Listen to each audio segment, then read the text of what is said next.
All right. Good evening, everyone, and thank you for joining in for today's session of eMeteor Design and Fashion School. I'm going to share my screen and talk about the objectives of this particular program.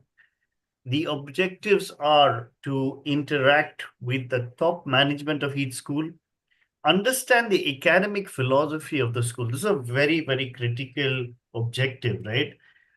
Because you've reached a phase where it's very difficult to assess which school is right for you.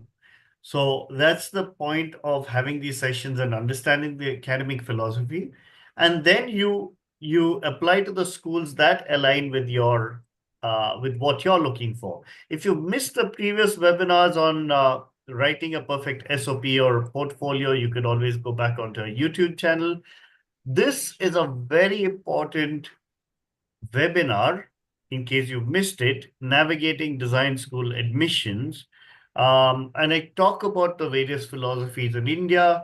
So if you've missed that, you can click on that link and of course join our WhatsApp groups as well. For today, we are meeting with CMR University School of Design. This is in Bangalore. Now, there's an application link and information about the school. I'm going to post that in the YouTube chat area. And representing CMR is Aleksandra Rotar, who's the director of the School of Design. Now, Aleksandra is a passionate advocate for design thinking and doing. She's got 17 years of experience as an edupreneur, and she's constantly and extensively worked towards innovation and sustainable business practices in India. At a national level, at a leadership level, she's worked with the CII Design Committee. She's worked with various agencies and professional organizations at a professional level. She's also served as a curriculum revision team member at NID Ahmedabad, and she's been a jury for the CII Design Excellence Awards. She's an award winner herself, and she speaks multiple languages: English, Serbian, and Hungarian, right? And at a personal level, she's a fitness enthusiast, golfer, swimmer, and gardener. Aleksandra, lovely to have you here. And I'm going to stop sharing my screen and welcome to this session with the students and parents of TQ Labs. Thank you so very much, Dion. It's really a pleasure and an honor to be here today. I'm looking forward to making this session a little more interactive, and I'm hoping that we will get some questions and some comments in our chat section. And I promise I'm not going to bore you with the dull presentation. I'm going to try and paint the picture of who we are as a design school. And what does a journey of the students typically look like here? I think that's very important. And also, as you rightly say, today, each design school in India has a different philosophy and has a different acumen, strengths. And it's important for students to really understand where do they belong, and where can they find their space to grow, not only as designers, but also as better human beings. I think that's very important, and especially in the domain of design. I think that's a very, very key point you raised as human beings, right? I think that's a very important topic that we'll touch upon later, but over to you to carry on from here, and then we'll take it from there. All right, so I'll share my screen, and I'll start with the presentation because the format essentially mandates us to do that. But I'm really hoping that this is not going to be too boring. Okay, oops. Okay, so I'm starting from back. I'm going to just very, very quickly roll to the front. All right, here's a big statement. We're not just designers. As a school, we very strongly believe in this. And so, just a couple of words about how that really permeates in real life. We are a design school based here in Bangalore, and we currently run 6 programs on the undergraduate level. And we are about to launch master level programs as well. But since I believe that today the audience is more keen on hearing about the undergraduate journeys, I'm going to talk more about that. What makes us a very strong propagator of design as a philosophy is our very strong connection with World Design Organization.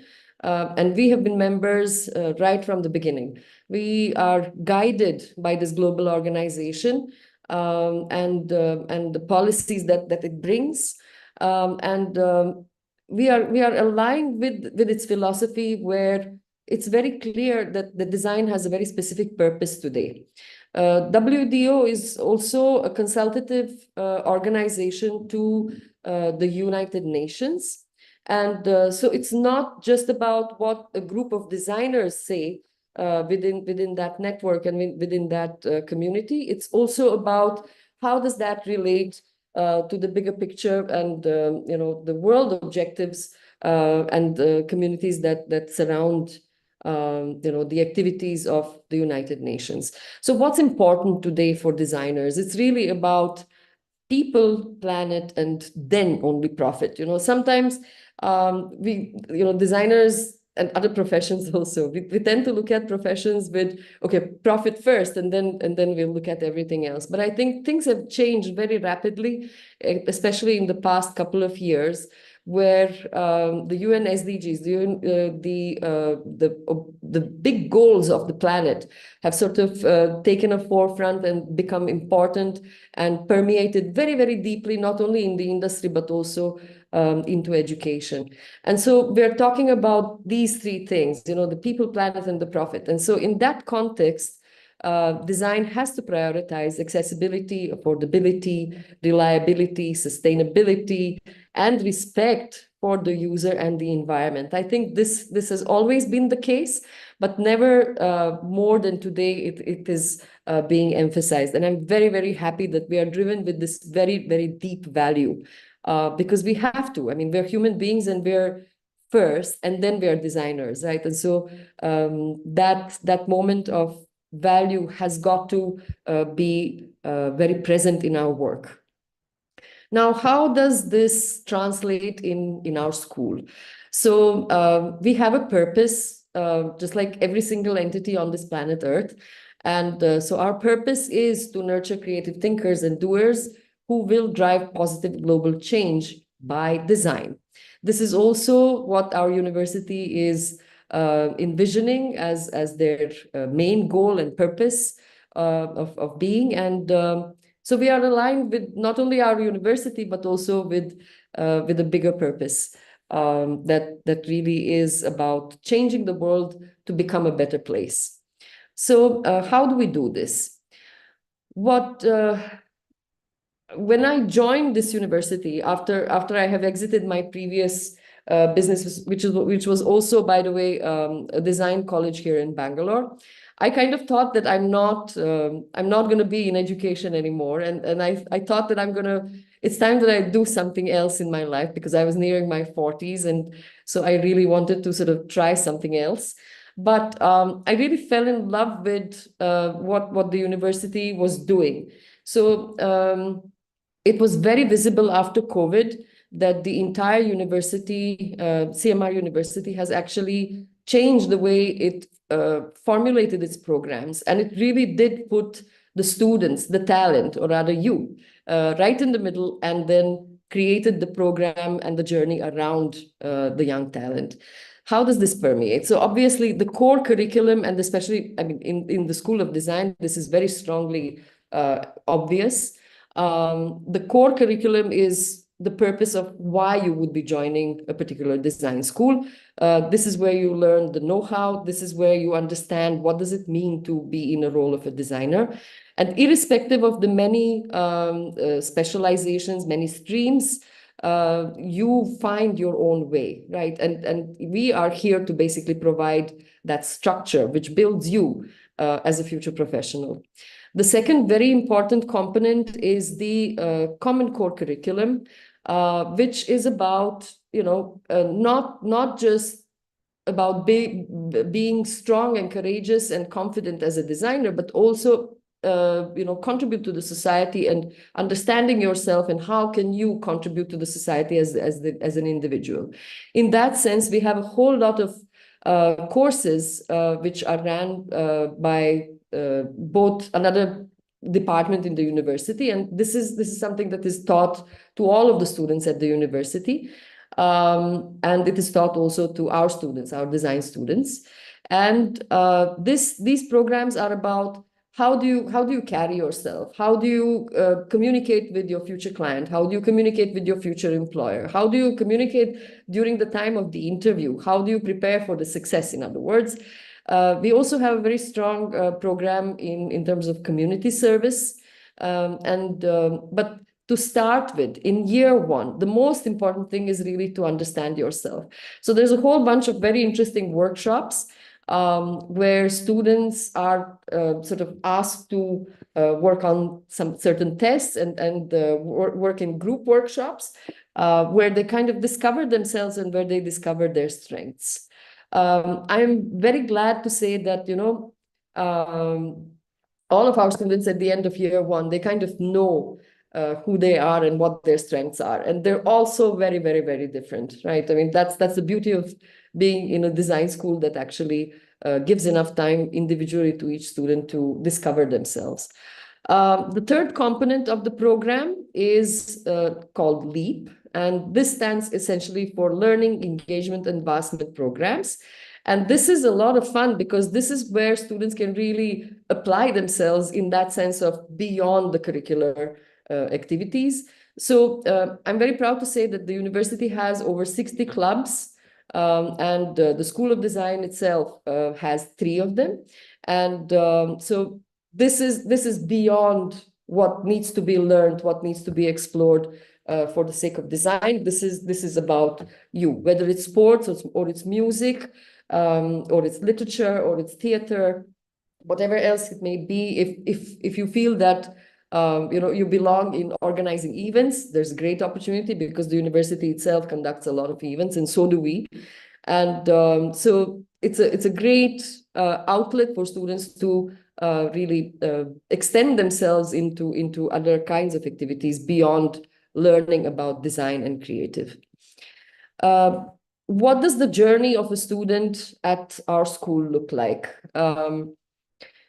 We typically have students who come in with raw talent, and you can tell me in the chat box if I'm correct. I'm going to make a bunch of assumptions here right now, and so I'm gonna ask you to type in yes or no into the chat box if you agree with me or not. So we typically get really, really great students who are very talented.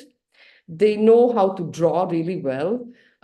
They may be making things on their own. They're very passionate about this. They may be studying at DQ labs. They may be studying at different courses. They may be preparing for entrance exams. But the challenge is still that they do not know where do they belong in terms of, is it communication design? Is it product? Is it fashion? Is it interior? Is it UI, UX, or what is it, right? So, and it's not the student's fault. It's not the student's fault. It's not the parents' fault. The system, unfortunately, is still such that in spite of the new education policy, which was brought to us by the government in 2020, the implementation of it is still lagging behind a little bit, right? So typically students do not study design in school, and so they don't know. They don't know where do they belong. They don't know whether they're a great graphic designer or they're a great product designer. They don't know that.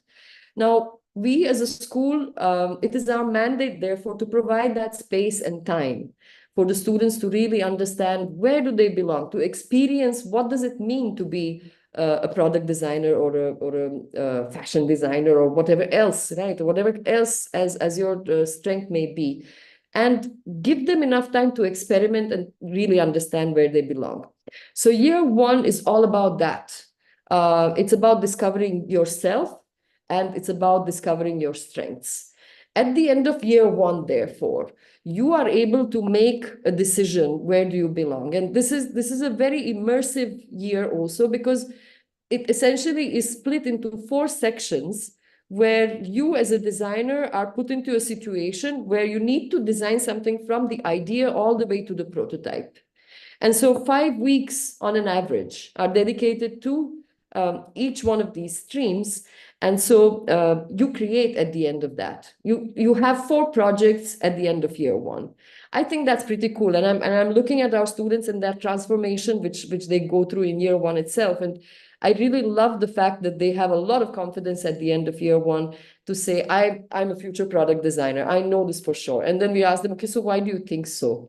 And then they say, well, this is how I did it, this project, and I love doing this, and I really enjoyed doing this. And I really did not enjoy, perhaps interior design so much.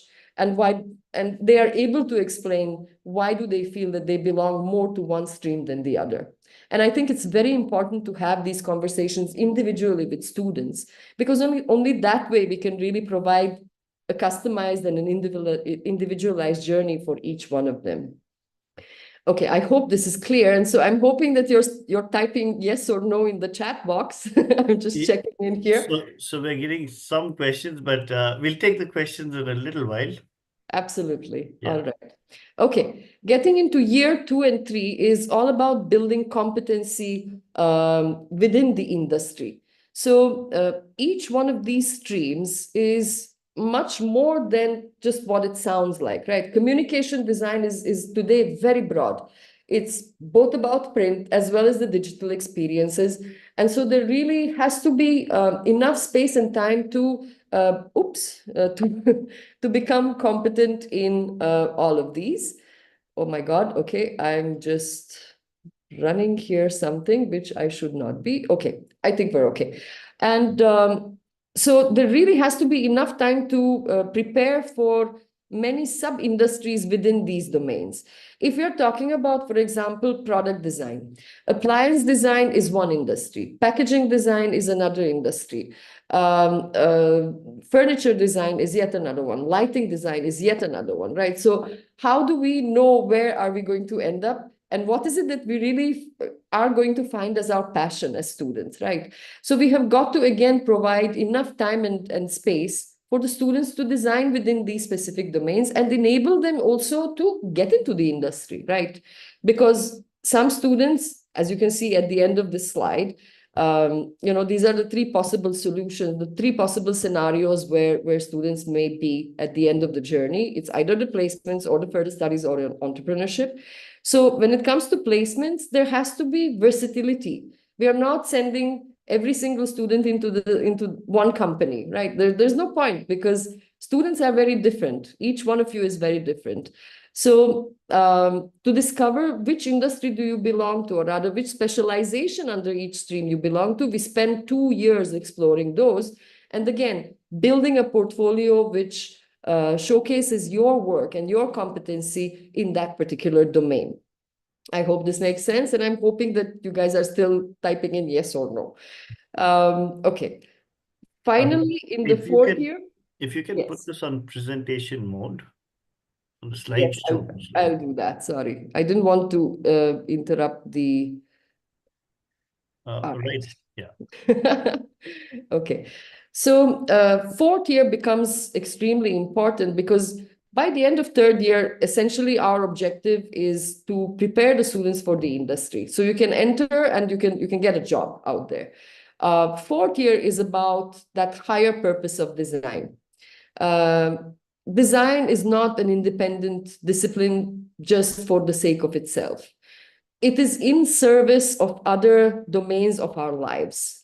What you're seeing over here is just some of the topics in the list which our students attempt to work on as their final projects in the 4th year. And so they span from health and well-being, sustainable urban spaces, heritage revival, sustainable communities, and everything else that essentially is connected with the UN SDGs, which is the higher purpose of humanity, right? These are the higher objectives. So design is beautifully aligned with this as well. And the time to explore your capabilities as designers is in the 4th year of our program. Finally, with all of these projects, in each semester, there's a project that you're working on. Finally, with all of these projects in your portfolio, you're armed. You're armed to enter the world as a designer, which knows what their value is, which and the person who knows what is their role, right, and what is their purpose, and can sort of anticipate what journey ahead of them is. So I would say, and plus being in India at this point of time, I would say India is extremely dynamic at this point of time in terms of design. A lot is happening, much more here than in many countries abroad.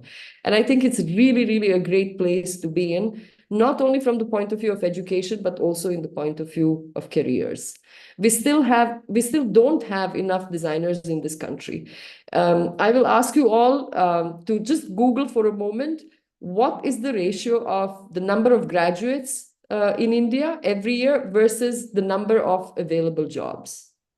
And you will find that it's essentially 1:9. So it's no longer a question of whether you will find a job. The question is, what kind of a job will you find? What kind of an environment? What kind of a work culture will you fit into? And this is what the purpose of a design school is, to find that journey for you a little easier, to give you that structure and to give you the path. All right. So what does that first year look like? Now I'm going to elaborate a little more. These are all of the courses that we conduct. Over here is they're also marked in terms of how many weeks they go on for. And one great advantage over many different schools of studies is that design is essentially taught in the modular format. So we concentrate on one course at a time. And I think that's a great advantage because we can all concentrate on it properly. The focus can be much stronger, and there's no other obstructions. Rather than having subjects, running every week, you have a set of subjects running together. This modular system is something that actually works much better because it gives you a greater focus, to think about what you're doing at the time. I don't want to use the word mindfulness, but I think it's very important actually to practice that. And so in that sense, we also practice mindfulness because we work on one thing at a time. Okay, so these are some of the courses that we conduct in semester 1 and semester 2. And I would like to point out that we start with our internships at the end of year 1 itself, because as I mentioned earlier, we have 4 projects already under our belt. Or rather, students have 4 projects under their belt at the end of year 1. And so they have work which they can showcase to the companies that are involved with us. We have a very strong board of studies, which are essentially a group of companies that are willing to invest their time and effort to work with our students and also bring their perspective to the learning journey. And so these are the companies that offer internships right away because they know who the students are and what they're capable of doing. And so that's a very natural progression because we invite them also for the juries or rather the semester exams. And so they are a part of the evaluating team. And for us also as a school, it's very important that we have them with us because that's a kind of a checkpoint whether we are teaching what is relevant to the industry at every step of the way. So in every semester, there is always an external jury member who's a part of our evaluation team. Yes, back to internship. So internship 1 is typically, so the reason why we have adopted this is because we believe that our students need to understand the landscape of the industry much earlier than they graduate. So, and again, time has to be dedicated to it, right? So rather than looking at internships only from 3rd year, 4th year, and essentially looking at only placements, we decided to involve the placement period and make it much longer and extend it from year 1 onwards. So at the end of every year, there is an internship. So year 1, we're concentrating on smaller design studios that are maybe, studios counting maybe 1 to 10 people, so to experience what does that look like and working with, companies of that size and what is the role of a designer in that kind of a company. We start off with that. Then at the end of year 2, we send our students to slightly larger studios where maybe there's 30 to 50 people, 30 to 50 employees. What are the dynamics of such a company, and where do you fit in as a designer there? And then finally, to understand, the structure and the hierarchy and the protocols and the system of large MNCs, this is what we do at the end of year 3. So again, in year 4, you already know who you are as a designer and what kind of a work culture suits you better. Is it a culture which is kind of giving you an opportunity to be very creative and but work on different fronts as a designer? Or is it a very large company where you're driven with systems and protocols, where perhaps creativity is less, but the stability is more, and predictability is more? So our students understand this during the time when they're with us, rather than understanding it after they graduate and start working. Yes, this is something that I wanted to share with you today. We have just conducted the Design Thinking Rural Immersion Camp, and we do this every year. So as you can see, we've gone on a journey for 5 days, 50 students, 200 interviews. We were here close to Bangalore, and we've mapped 5 villages in the district of Kolar. The idea is to find what are the challenges in the real world around us, and especially what are the challenges outside the urban spaces where we are here in Bangalore, right? Because the world is very different out there, and the life is very different out there. And so we as designers, in order to understand it, we also have to gain some empathy and practice empathy, right? To put ourselves in the shoes of another is very important. And so we can only do this if we really get out into the world. So this was conducted, just about a week back. And it was an amazing journey where students interacted with a lot of people. And it really does bring a different perspective to life. I'm really happy to see, the transformation in terms of mindsets and, perspectives and the outcome that they have come with. So these maps which we have created and which essentially mark the challenges and the solutions for these villages, and I'm talking about infrastructure, I'm talking about education, I'm talking about perhaps some societal challenges which people themselves create. All of that is on the maps, and whoever wants to come and visit us, you're very welcome to come here and check out this project also, what we're doing here. This is now the breakup of all of the programs, what we are doing, semester 2 onwards, or rather semester 3 onwards.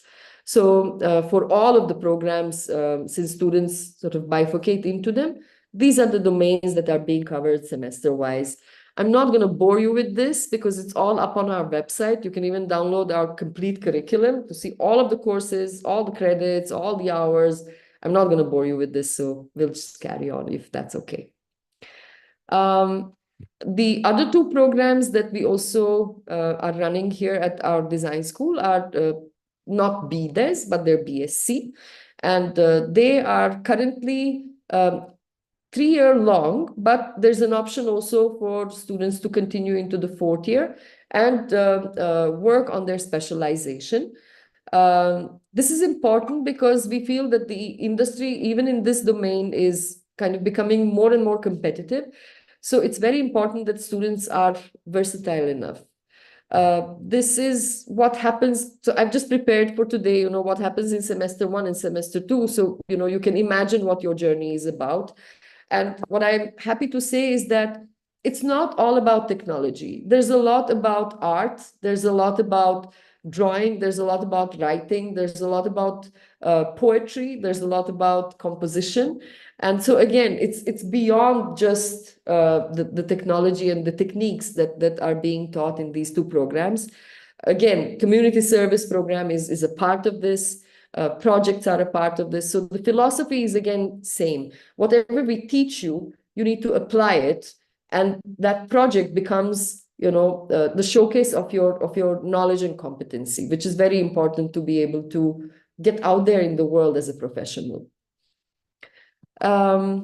Yes, I just mentioned versatility. So more than anything else, this is yet another point, in terms of what we believe as the philosophy of the school, our students need to be versatile. No matter what happens, they need to be able to shift around the industry and look for and engage within the opportunities that are there. Because we live in the world which changes very fast. And so it's a great way to learn how to learn and learn how to be versatile enough to sort of switch, pivot, and catch the opportunity that comes your way. Finally, if we are going to talk about, what is the philosophy of the school, it's, to essentially nurture, game changers that are not just designers. As I said, this is a big statement, but we live by it. Our students are creative problem solvers. They are socially responsible and engaged human beings, reflective lifelong learners, and competent ethical leaders, because many of them are already engaging in entrepreneurship. And to be an entrepreneur also means to be a leader. And so we're very proud to say that, many of our students are actually becoming micro-entrepreneurs already during their journey. Finally, I couldn't help myself but share this. Yesterday was my birthday, and I'm like super blessed because my parents have also come to India, and they're right now here. And so yesterday I thought I'm not going to make a big fuss over this, and I'm just going to bring my parents to see where I work and, meet all the people. And then somebody got to know that it is my birthday. And so everybody just, threw me a party right then and there. And, it really does feel like being with two families. That was the feeling that I had yesterday. And my heart is very, very full today, because, this is just such a blessing. So you're seeing here my team, you're seeing here the faculty, you're seeing here the students. And this was just one of those moments which was, it just fills your heart. So, I hope that, I don't know about you, but, for me, being in an environment, in a work environment, which is about, being open and being warm to each other is equally important to me. And I think designers thrive in those kind of environments. So thank you very much for today. And I hope now we can engage with the audience. Awesome. Fantastic, Alexandra, and happy birthday to you for yesterday. Thank you. And it's amazing to see this and looks to me through this entire discussion, it looks like there's a huge focus on the person, right? And the people and the relationships and you see that reflected through this, right? It's almost like a family that you have here. Um, which brings me to the point of the immersion camp. If you can pull up that slide. Sure. Right. Yes. That was really awesome, actually. Okay, I'm just going to take a minute to plug in my laptop because apparently I worked a lot today. Sure. Okay, yes, please continue. Yeah, so like I was very intrigued by this particular slide because could you please elaborate on the design challenges that were given to the students here? Was it given to the students, or did they have to derive the challenges, or um, could you just give us some insight into that? Absolutely. So this is not something that we conduct alone to start with. We have a great collaboration with an NGO called YEA. It's literally YEAH. And so this started kind of last year. So apart from having design thinking as a course here, in the semester one itself, and then again, design thinking 2 is conducted in semester 6, because by that time students also sort of implement design thinking in all of their projects. And then we repeat it, and then there's a bigger context to it, right, in the 4th year, because we're looking at global challenges and objectives. So to put design thinking into action, not only through learning and working on projects in the curriculum, but taking it outside the curriculum. So it becomes a kind of a way of thinking in the broader sense. We have created this collaboration. And so we take our students to new environments, which some of them might have not been, experiencing earlier. So there were two facilitators from who were talking about, okay, so what does it mean to actually start walking inside a village? Okay, you're literally dropped off at a point, and you start walking in a village. And what is it that you're observing as a human being and as a designer, right? So there are a few pointers that are given to the students in advance. And how do you start conversing with people whom you don't know? And how do you get into conversations that are a little more meaningful than the usual, have you had lunch, right? And so for people to really open up and start talking about, their lives, we feel that, and our students also, to empathize with them and to sort of, get into their shoes and vice versa. We feel that, sometimes you can't orchestrate everything, but our students were given a set of, some guideline questions that they could rely on during the conversation to really discover what is it that, people in villages are ambitious about. What is it that they would like to see changed? What is it that they would like to see grow or disappear? What is it that they feel is a problem? What is it that they feel is an opportunity? And these have to be conversations which are natural. You can't really get into a new place and say, okay, now I'm going to interview you, because everybody is just going to, sort of shut off. So while we do give our students, certain pointers in terms of, these questions that we are seeking answers for, so we can take this forward as an exercise in terms of design process, we encourage them to really get acquainted with whom they're talking with, and really feel, what the other person is telling them. And then, of course, there are language barriers, right? So it's not just one person walking into one village. It's a group of, let's say, 4 to 5 people, or in this case, I think it was 8, in fact. So, again, between themselves, and we have students from all over the country. Now, in Kolar, there are 3 languages that the local population uses. It's Tamil, it's Kannada, and it's also Telugu, right? Because geographically, it's positioned as such.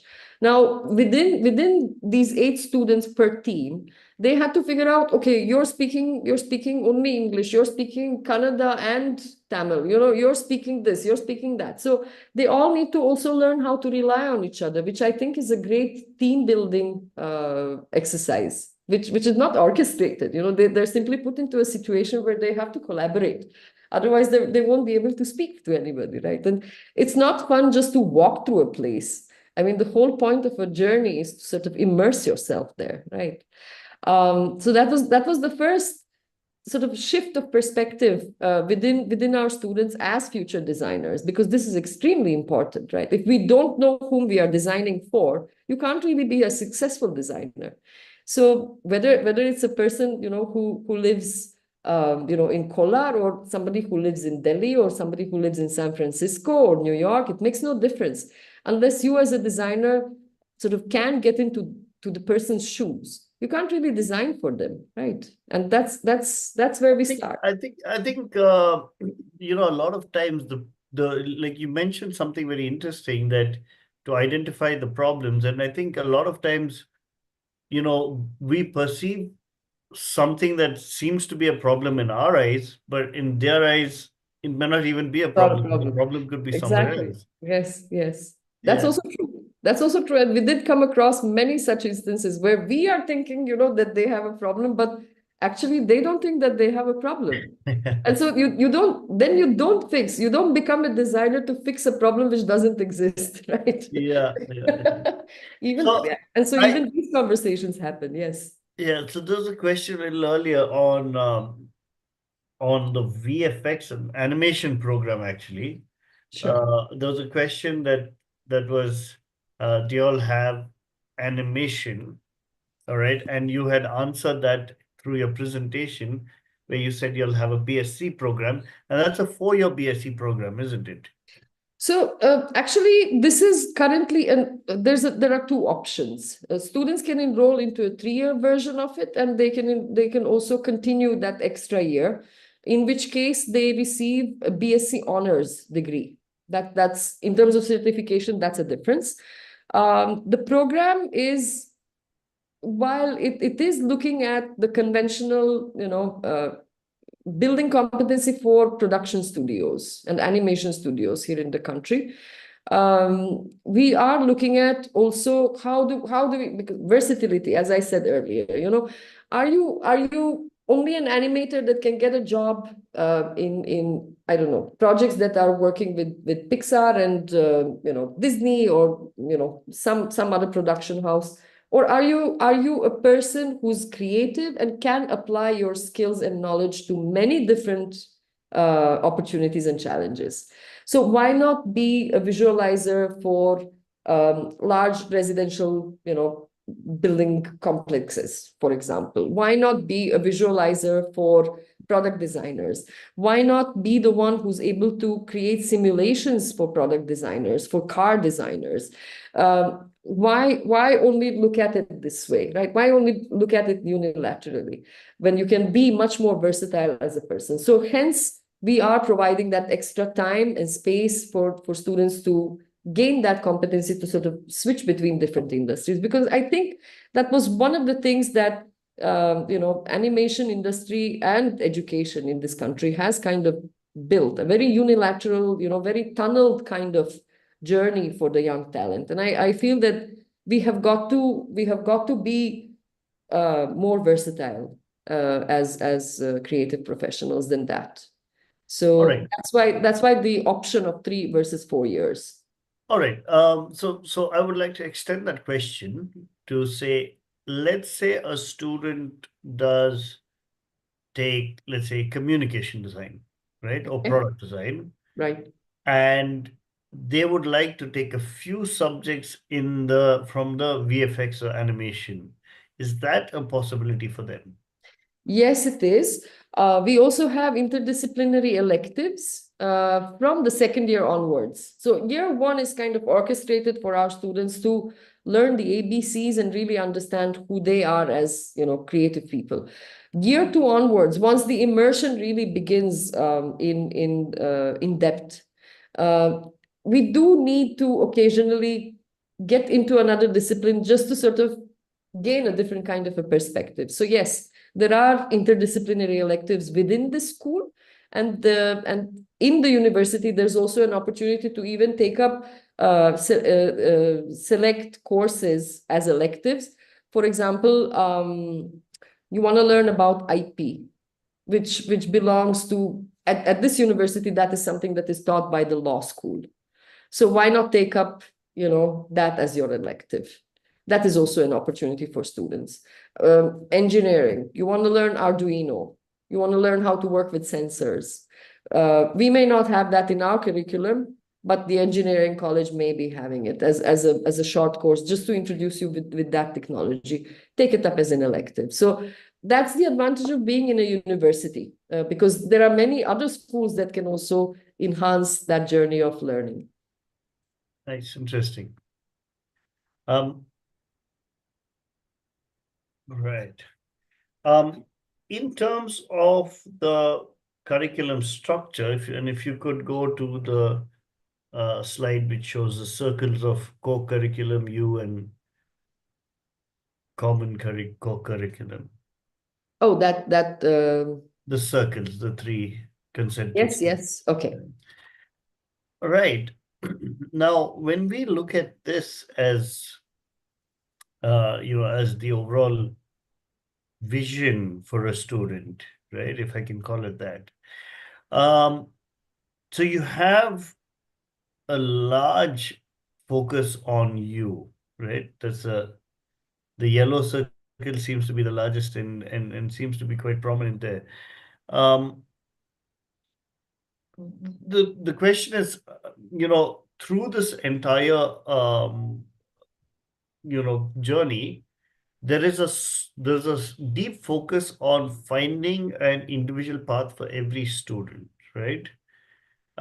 Meaning going through the curriculum, or whether it's a common curriculum, or if it's the LEAP program, right?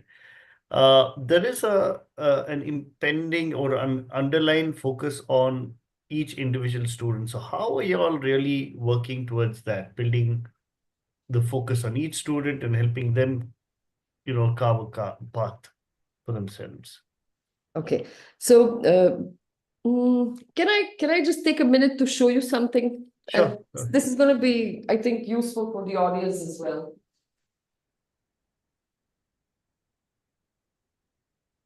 All right. Whoever hasn't done this yet, this is a really awesome book. This is something that is a part of, discovering yourself. I personally conduct this workshop with our students. It's a great little exercise and the journey, because before you start reading a book, there is a little test that is done online, and that is completely individual, because nobody can really have your answers but you. And what that test does is that it gives you your top 5 strengths. I don't know if I'm turning this correctly. Can Yeah, you guys all it's see correct. this? I Yeah. hope you Now can all see discover it. your strengths. Yeah. It's an amazing book. So this book comes with that access to individual tests. And once you do the test, um, you are given your top 5 strengths. And for some of our students, and this happens in year 1 itself. And for some of our students, amongst these top 5 strengths, some of them say, yeah, I knew this about myself. So it's kind of like validating that, yes, I know who I am. And then there are these strengths which, are kind of uncovered because they're not aware of them, because they may not have discovered them yet. But this test tells them, okay, maybe you're an idea person more than the execute guy. Maybe you're more somebody who is great with teams rather than an individual work. Maybe you're somebody who's great in terms of organizational skills versus just executing something on your own. So it really gives you a perspective of who you are as per your input, right? It's a test which you have filled out the answers for. And so based on these 5 strengths, then the book basically prompts you to read certain chapters which are about these strengths, to discover what kind of opportunities you could actually take up in life through examples of other people who have used their strengths to succeed in life. And how can you explore this? And I think it's really awesome, because these are very, very individual journeys. But it just gives you these examples of how you could possibly, pursue them further. Now, to bring this back to the curriculum, because, we could just recommend the book here today and then say, okay, yeah, read a great book and, become a little more confident about you. We as a design school have built this into the curriculum, because the year 1 is also about branding yourself as a designer. Now, how can you brand yourself as a designer if you don't know who you are, right? And so this is a part of that entire exercise in terms of, creating that identity for yourself. So, you step out into the world every single time with greater confidence as a designer. Very interesting. Absolutely interesting there. Um, Finally, coming down to the last couple of questions, I wanted to get your thoughts of the potential of design in India. You did touch upon that during your talk, but there's a lot of design students who look to other countries or developed countries for a design career, right? Because the perception is that you'll enter a different environment, and there are various opportunities that you get in those environments, right? Um, but if we had to talk about the potential of design in India, um, could you elaborate on that aspect of it, right? Why would you encourage someone to stay back and contribute here? Okay, so greater context to this question. I have come here in 2001. Obviously, I'm not born here. I mean, this gives me away, right? So I'm originally from Serbia, and I grew up there, and I studied there, and I followed love when I was young, and so I got married here. So 2001, I landed here in Bangalore, and Bangalore at that time, I'm sure many from our audience, if their parents or they would remember the quieter times when traffic was not a big issue, right? Students might not remember this, but imagine Bangalore being sleepy, and that's what it felt like. And this was obviously just at the beginning of the IT boom in the country, right? It was a very, very different kind of an environment. I think, and if we look at this as a span of, let's say, 24, 25 years, it's actually not so much of not a lot of time, right? And look at us today. We are one of the first countries that have actually digitized ourselves completely. I mean, my parents are here today. They live in the middle of Europe, right? And they still don't use Swiggy just like you and I do. You know, they will still much rather go to the supermarket and shop. We have become we have worked on convenience and solving problems of mobility. If somebody can't go to a supermarket, right, let's look at the other side, right? Whom are we helping here? We are living in a city that actually is suffering greatly from traffic. And by the way, our students are also trying to tackle that as well. And one of the projects that we're going to showcase at Bangalore Design Week is going to be about that. So I strongly encourage you all to just come along, come over, for this event, because it's going to be great. So we live in a city which is great, and at the same time it's also very taxing, because I mean, we're suffering the traffic every single day. Now, you don't want to go to a supermarket, you don't want to shop. Sure, okay, here's an app. You can just shop over it, and it's such a great convenience, right? But it solves also a problem. Let's look at how many older people, from older generations are living in this city, and how many of them cannot cross the street, right? So and we are solving that problem as a country every single day. So, and this is just one example. So the point of having quite a lot of challenges because of our population and because of the size of the country, we have a lot of opportunities as designers. We just need to be designers and try and solve these challenges. So that's why I'm saying that we're evolving much, much faster than many other countries in the world. We may not be seeing that because we're still suffering, bad roads, and we're struggling with infrastructure and all that. But we've come a long way in these 20 plus years. So on one hand, we can look at those as problems. On the other hand, you can look at those as opportunities for us to really contribute from a design sense. Absolutely. And The other side of the coin, I'm going to interrupt you here. The other side of the coin, I do encourage students, upon graduation to go abroad and perhaps pursue their master's or PhD or even shorter programs. I do encourage students to actually take that opportunity if they can financially, but only once they graduate from here. And the reason why I do so is because, again, to learn more about the world, to experience the world from and understand different perspectives. It only enriches you as a person, and it enriches you as a professional. So yes, one should experience that. But then, opportunities are everywhere in this country. I mean, it's not like, the grass is greener on the other side.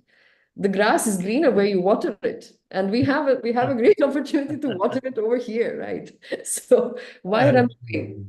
Absolutely. That's very interesting. Since you brought up BDW, Bangalore Design Week, could you Yes. just throw some light as to what you all are doing there? So we are participating. Our university is a platinum sponsor of this event, and so we are very much going to be present. We are exhibiting our projects, meaning our student projects, and also projects which are a little larger, where we have engaged with other communities. Today, I was able to tell you only about the rural immersion camp, but we actually engage with many other communities to learn different technologies and techniques. And so we would be showcasing some of those. There will be some great designers who are going to talk to you about what's happening in the world of design right now here in Bangalore, and how are designers engaging in tackling Bangalore's issues through the project called Protopolis, which is essentially a project between World Design Organization and Bangalore.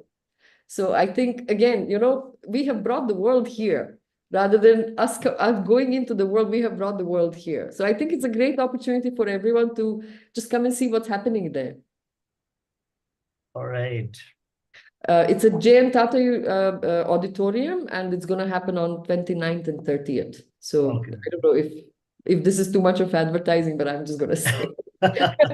No. So what I've done is I've also put in the link to Bangalore Design Week there so that people can access that link. And Alexandra, it's been very, very interesting. I'm going to stop sharing your screen. Sure. But it's been amazing having you out here and listening to your thoughts and listening what you're doing for the students at CMR University. Very insightful. Thank you so much for taking the time out to being here. Thank you very much. It's been really a pleasure, and hope to see you all either here. You're all very welcome as guests, and hope to see you all at also Bangalore Design Week. So said it third time now. All right. If